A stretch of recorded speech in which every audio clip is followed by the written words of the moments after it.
Hello everyone, welcome back to my channel. आज है 28 मार्च और हम लोग पढ़ेंगे 27 मार्च से बनने वाले करंट अफेयर्स के सभी इंपॉर्टेंट क्वेश्चंस और साथ ही सभी क्वेश्चन से जुड़े इंपॉर्टेंट फैक्ट्स भी डिस्कस करेंगे।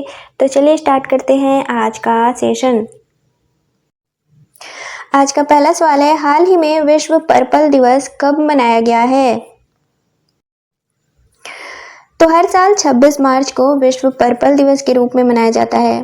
इसकी शुरुआत साल 2008 में कैसिडी मेगन द्वारा की गई थी, जो कि खुद मिर्गी से पीड़ित थी और लोगों को यह बताने के लिए उन्होंने यह शुरुआत की थी कि वह इस बीमारी से अकेले पीड़ित नहीं है और लोगों को इस बीमारी के बारे में और इस स्थिति के बारे में जागरूक करना चाहती थी। इस दिवस का मुख्य उद्देश्य भी है दुनिया में मिर्गी के बारे में जागरूकता बढ़ाना और इस न्यूरोलॉजिकल विकार से पीड़ित लोगों की सहायता करना। साल 2025 के लिए इस दिवस की थीम है माई एपिलेप्सी जर्नी। अब मिर्गी क्या है? तो यह दीर्घकालिक बीमारी है जो क्षतिग्रस्त मस्तिष्क कोशिकाओं द्वारा उत्पादित असामान्य विद्युत संकेतों के कारण बार बार दौरे का कारण बनती है। तो इसका राइट आंसर हो जाएगा ऑप्शन डी, 26 मार्च। अब मार्च महीने के कुछ और इम्पोर्टेंट डेज और उनके थीम। तो शून्य भेदभाव दिवस हर साल 1 मार्च को मनाया जाता है और साल 2025 के लिए इसकी थीम है हम एक साथ खड़े हैं। विश्व वन्य जीव दिवस हर साल 3 मार्च को मनाया जाता है और साल 2025 के लिए इसकी थीम है वन्य जीव संरक्षण वित्त, लोगों और ग्रह में निवेश। राष्ट्रीय सुरक्षा दिवस हर साल 4 मार्च को मनाया जाता है और साल 2025 के लिए इस दिवस की थीम है विकसित भारत के लिए सुरक्षा और कल्याण महत्वपूर्ण। अंतर्राष्ट्रीय महिला दिवस हर साल 8 मार्च को मनाया जाता है और साल 2025 के लिए इसकी थीम है एक्सेलरेट एक्शन। धूम्रपान निषेध दिवस हर साल मार्च महीने के दूसरे बुधवार को मनाया जाता है और साल 2025 के लिए इसकी थीम है धूम्रपान के आकर्षण को उजागर करना। विश्व उपभोक्ता अधिकार दिवस हर साल 15 मार्च को मनाया जाता है और साल 2025 के लिए इसकी थीम है स्थायी जीवन शैली के लिए एक उचित परिवर्तन। राष्ट्रीय टीकाकरण दिवस हर साल 16 मार्च को मनाया जाता है और साल 2025 के लिए इसकी थीम है टीके सभी के लिए काम करते हैं। आयुध निर्माण दिवस हर साल 18 मार्च को मनाया जाता है। विश्व गौरैया दिवस हर साल 20 मार्च को मनाया जाता है और साल 2025 के लिए इसकी थीम है प्रकृति के नन्हे दूतों को सम्मान। अंतर्राष्ट्रीय प्रसन्नता दिवस हर साल 20 मार्च को मनाया जाता है और साल 2025 के लिए इसकी थीम है देखभाल और साझाकरण। अंतर्राष्ट्रीय वन दिवस हर साल 21 मार्च को मनाया जाता है और साल 2025 के लिए इसकी थीम है वन और खाद्य। और विश्व जल दिवस हर साल 22 मार्च को मनाया जाता है और साल 2025 के लिए इसकी थीम है ग्लेशियर संरक्षण। विश्व मौसम विज्ञान दिवस हर साल 23 मार्च को मनाया जाता है और साल 2025 के लिए इसकी थीम है एक साथ प्रारंभिक अंतर चेतावनी को बंद करना। और विश्व टीबी दिवस हर साल 24 मार्च को मनाया जाता है और साल 2025 के लिए इसकी थीम है हाँ हम टीबी को समाप्त कर सकते हैं। और विश्व पर्पल दिवस हर साल 26 मार्च को मनाया जाता है और साल 2025 के लिए इसकी थीम है माई एपिलेप्सी जर्नी। अगला सवाल है, हाल ही में केंद्र सरकार ने खराब क्वालिटी के सस्ते स्टील आयात को रोकने के लिए कितने प्रतिशत टैरिफ का प्रस्ताव रखा है? तो हाल ही में केंद्र सरकार ने देश में चीन, साउथ कोरिया और वियतनाम से बढ़ते खराब क्वालिटी के स्टील आयात को रोकने के लिए कुछ प्रोडक्ट्स पर 12% की अस्थायी सेफ गार्ड ड्यूटी लगाने का प्रस्ताव रखा है। इसका मकसद भारतीय स्टील इंडस्ट्री को सस्ते क्वालिटी वाले स्टील आयात से बचाना है।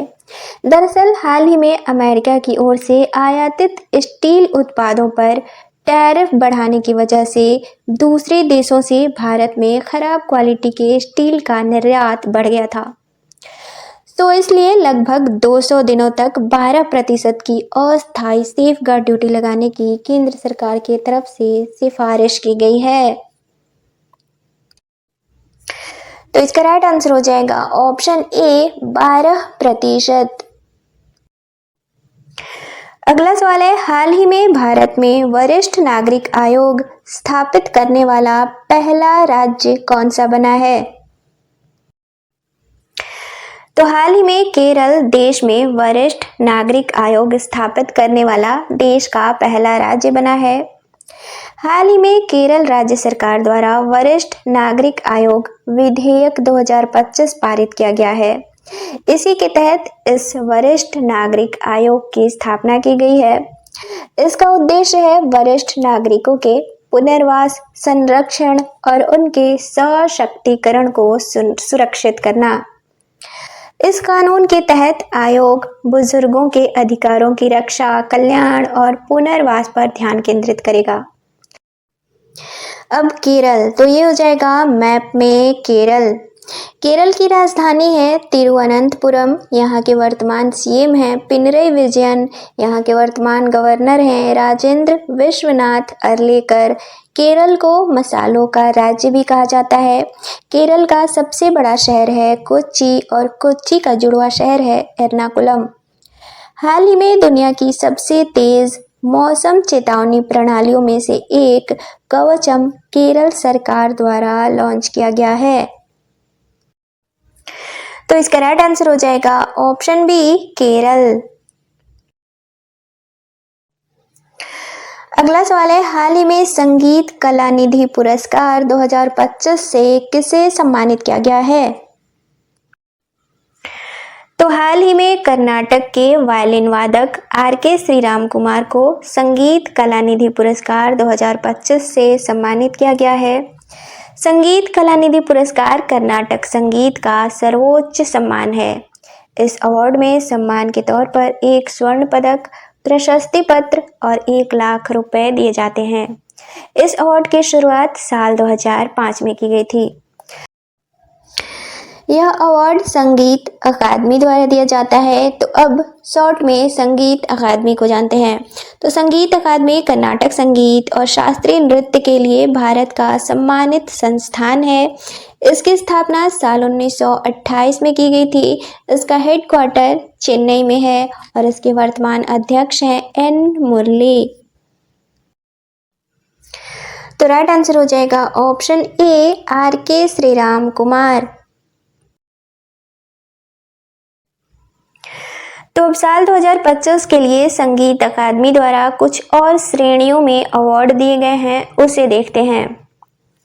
तो संगीत कला आचार्य पुरस्कार साल 2025 के लिए श्यामला वेंकटेश्वरन को दिया गया है। टीटी के पुरस्कार मदम्बी सुब्रमण्यम नंबूथरी, जेटी जयराज कृष्णन और जयश्री जयराज कृष्णन को दिया गया है। संगीतज्ञ पुरस्कार से प्रोफेसर सी.ए. श्रीधर को सम्मानित किया गया है, जबकि नृत्य कला निधि पुरस्कार 2025 से उर्मिला सत्यनारायण को सम्मानित किया गया है। अगला सवाल है, हाल ही में भारत और नेपाल साहित्य महोत्सव का आयोजन कहाँ किया गया है?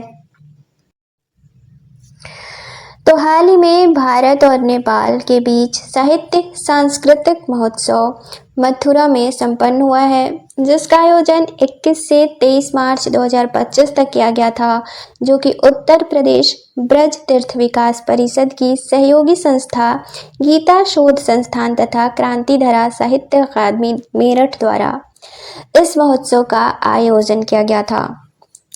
इस महोत्सव में दोनों देशों के 180 साहित्यकार, लेखक, पत्रकार तथा शिक्षाविद शामिल हुए थे। इस सांस्कृतिक महोत्सव का उद्देश्य था भारत नेपाल के बीच साहित्यिक और सांस्कृतिक विरासत को आगे बढ़ाना।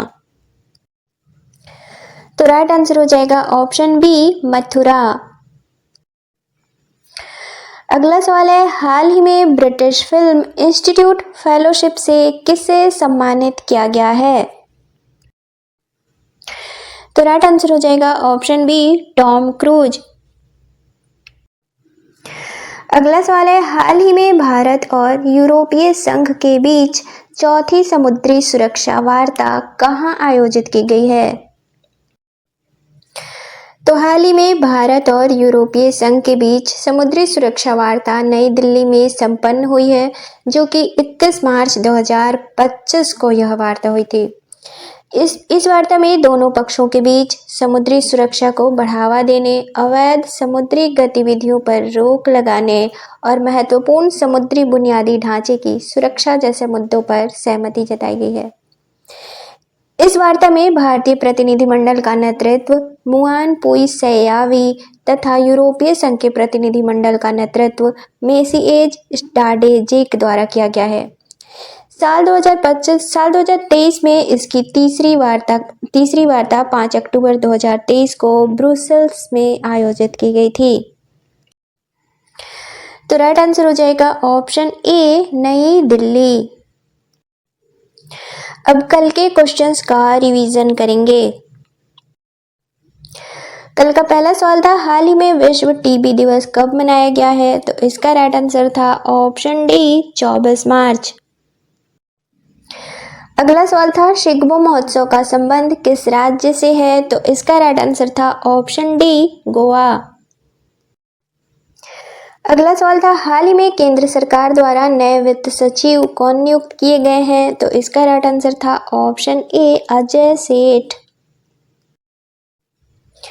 अगला सवाल था, एशियन स्विमिंग चैंपियनशिप 2025 की मेजबानी किस देश द्वारा की जाएगी? तो इसका राइट आंसर था ऑप्शन ए, भारत।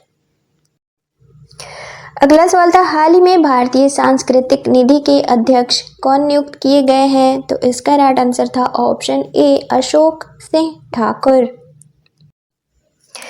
अगला और कल के सेशन का लास्ट क्वेश्चन था, हाल ही में सांकेतिक भाषा में विधानसभा प्रसारण करने वाला भारत का पहला राज्य कौन बना है? तो इसका राइट आंसर था ऑप्शन ए, पंजाब।